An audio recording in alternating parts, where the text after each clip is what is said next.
झारखंड की सरकार हिंदुस्तान की सबसे भ्रष्ट और सबसे घटिया, सबसे खराब सरकार है। शिवराज सिंह चौहान को मैं बता दूं, ये मध्य प्रदेश नहीं है, ये झारखंड है, ये आदिवासियों का है। इसलिए याद रखिएगा, कुछ बोलने से पहले 10 बार सोच लीजिए कि आप जो बोल रहे, जो जुमलेबाजी, आप जुमले जो इस्तेमाल कर रहे हैं, जिस तरह से आप बोल रहे हैं, इसका सटीक जवाब 2024 में विधानसभा में हम लोग देंगे। अब बीजेपी की शुरू से ये मंशा भी रही है, जहां उनकी सरकार नहीं है वहां की दूसरी सरकार वो खराब है, भ्रष्टाचार है, ये उनका सोच है।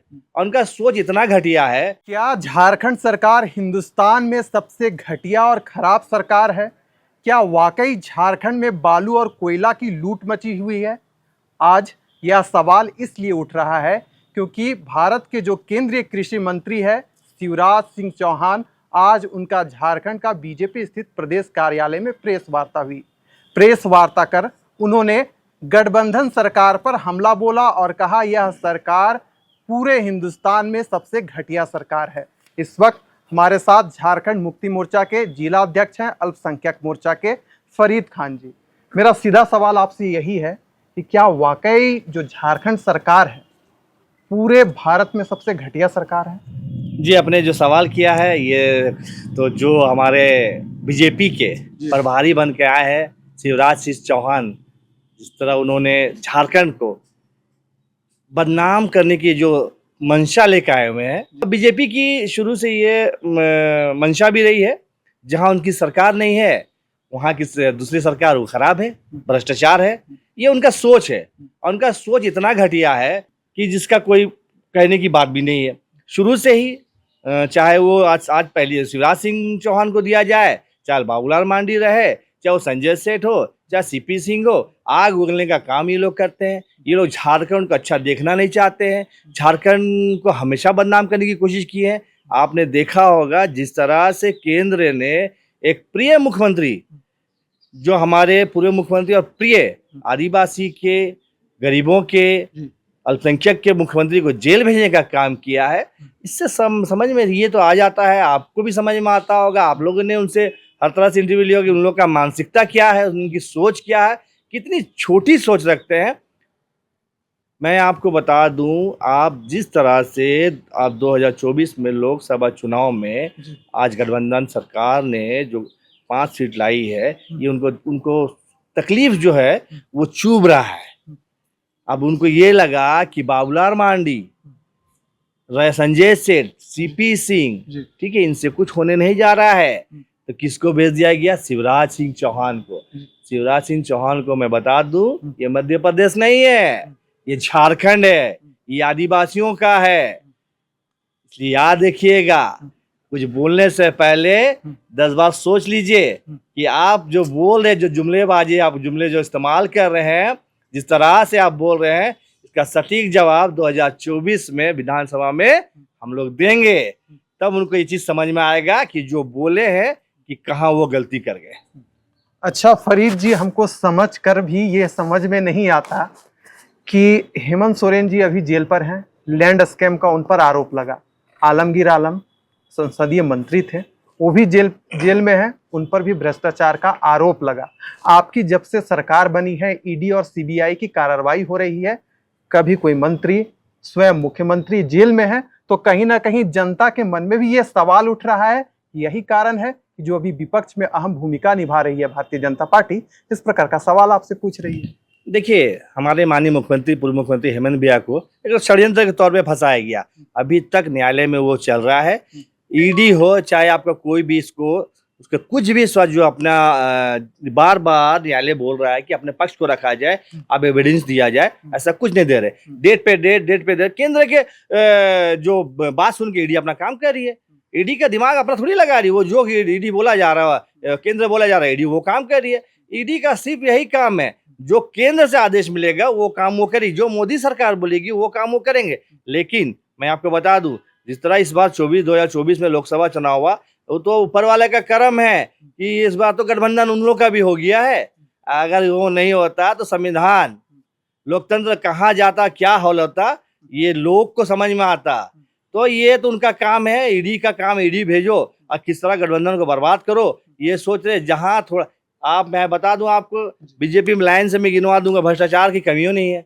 इतने जैसे कि कौन भ्रष्टाचार कौन, है। जैसे अरे बहुत से है, किसका नाम? नाम लूं? नाम मेरे पास तो लिस्ट ऐसा है कि कितने का नाम लूं और क्या लूं।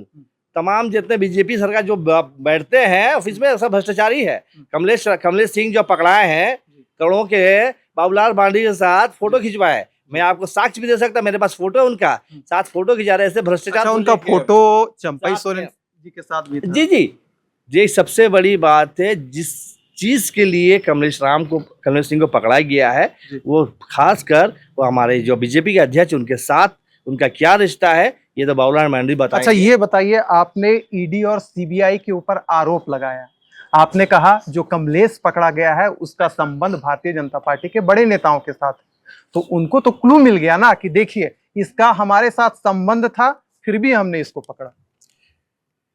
देखिए, आपको मैं बता दूं जी कि इनका तो यही काम रह गया है। जी बीजेपी वाले को जो काम है, ये छोटे से पहले एक किसको देखते हैं कि किसको पकड़ के हम अपने आप को पूरा साफ क्लियर कर दें, ये हम इनको भी पकड़ सकते हैं। लेकिन बड़े बड़े जो नेता हैं भैया, उनके में हाथ डालिए ना आप। अच्छा फरीद जी, हम आपको यहाँ रोकना चाहेंगे और एक सवाल रहेगा कि एंटी करप्शन ब्यूरो ये राज्य सरकार के अधीन आता है, आपके पास एसीबी है। आपने भी कहा था कि जब 2019 से पहले जब भारतीय जनता पार्टी की सरकार हुआ करती थी, 5 मंत्रियों पर आरोप लगा था आय से अधिक संपत्ति मामले पर, लेकिन इस पर तो कुछ नहीं हो पाया। आपके पास भी तो एसीबी है, आप कहाँ कार्रवाई कर पाए? इसका मतलब ये हुआ कि वो पाक साफ है। देखिए, यही तो बात है ना कि जो गठबंधन की सरकार है, ये पॉलिटिकल जो साफ सुथरा छवि के जो पॉलिटिक्स है ना, वो करना चाहते हैं। बीजेपी की तरह नहीं है कि ईडी भेजिए, सीबीआई भेजिए, ये काम तो करते ही नहीं है। यही तो है गठबंधन का सरकार जो है, अगर ये चाहती तो आज के जितने बीजेपी के लोग जो भ्रष्टाचार है ना, सब जेल में रहते हैं। लेकिन ये चीज वो नहीं किए, ये सीधा पॉलिटिक्स करते हैं कि भाई आप सीधा लड़िए, आप भी आइए, आप फेस टू फेस लड़ाई कीजिए, ना कि आप ईडी और सीबीआई को भेज के अपना काम कीजिए। नहीं, मेरा सवाल ये था कि आपके पास भी एसीबी है। अगर आपने कहा कि कई भ्रष्टाचारी हैं भारतीय जनता पार्टी कार्यालय में बैठे हुए हैं, तो एसीबी का सहारा आप लोग क्यों नहीं ले रहे? जी, मैंने आपको कहा है ना कि बैठे हुए हैं भ्रष्टाचारी और है, ये तो है। हमारे हेमंत भैया का भी ये सोच कभी नहीं रहा है। हमारा अभी जो सीएम साहब है चंपाई का, ऐसा सोच, गंदा सोच हम लोग लेके चले ही नहीं है।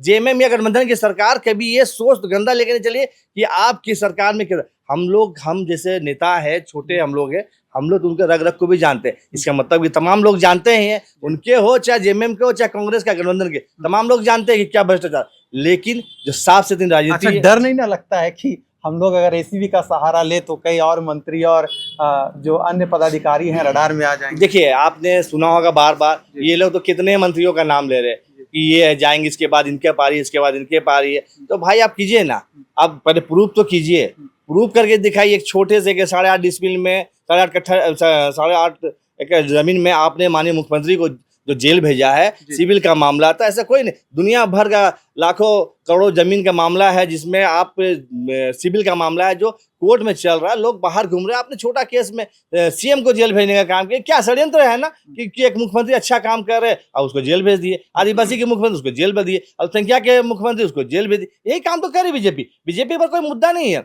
बीजेपी के पास यही मुद्दा है कि झारखंड को किस तरह, जो जैसे शिवराज सिंह चौहान ने कहा कि सबसे भ्रष्टाचार है, मुंह से बोल तो दिए, आप प्रूफ करके दिखाइए ना भाई क्या भ्रष्टाचार है। सिर्फ 1-2 को करके जो प्रूफ भी नहीं हुआ है, अब उसका आज उसमें लगा दिए, लांछन लगा के बोल दिए कि ये जस्ट झारखंड की सरकार है, सबसे गंदी है। बोलना आसान है, उसको प्रूव करके आप दिखाइए। अच्छा चलिए, मेरा अगला सवाल रहेगा कि हेमंत बिस्व शर्मा का नाम आपने तो सुना होगा, भारतीय जनता पार्टी के सह प्रभारी बनाए गए हैं विधानसभा चुनाव के लिए। उन्होंने कहा कि अगर अभी विधानसभा चुनाव होगा तो हम लोग 52 सीटें जीत जाएंगे। क्या लग रहा है, विधानसभा चुनाव नजदीक? जी, जैसे उन्होंने कहा, हम तो ये भी बोलते हैं, हम तो खुद 70-80 सीट जीतने की बात कर रहे हैं जी। हम तो खुद गठबंधन में 70-80 सीट जीतेंगे। अब वो क्या 52 सीट जीतेंगे, ये तो आने वाला वक्त बताएगा। 2024 आपने देखा, विधानसभा सामने है। जिस तरह से उन्होंने कहा, मैं आपको बता दूं, वो तो 54 सीट की ही बात कर रहे हैं। हम तो 70-75 सीट में कहीं दाग नहीं है और जीत के दिखाएंगे और यहाँ अपना सरकार फिर से बनाएंगे। तो झारखंड में मध्य प्रदेश के मामा की एंट्री हो चुकी है उन्होंने दावा किया है कि विधानसभा चुनाव में फिर से भारतीय जनता पार्टी की सरकार बनेगी। लेकिन कहीं ना कहीं एक सवाल है जो हर एक भाजपाइयों के अंदर दौड़ रहा है, क्योंकि लोकसभा चुनाव 2024 संपन्न हो चुका है और जो भी अनुसूचित जनजाति वाली सीटें थी सबों में भारतीय जनता पार्टी को हार का सामना करना पड़ा। कहीं लोकसभा चुनाव 2024 का जो परिणाम है विधानसभा चुनाव में ना दोहराया जाए, इसे लेकर अभी से भारतीय जनता पार्टी कमर कस चुकी है। चुनाव नजदीक है, परिणाम क्या होगा ये तो भविष्य ही बताएगा। बने रहिए हमारे साथ। द जनसभा के लिए विशाल भारद्वाज।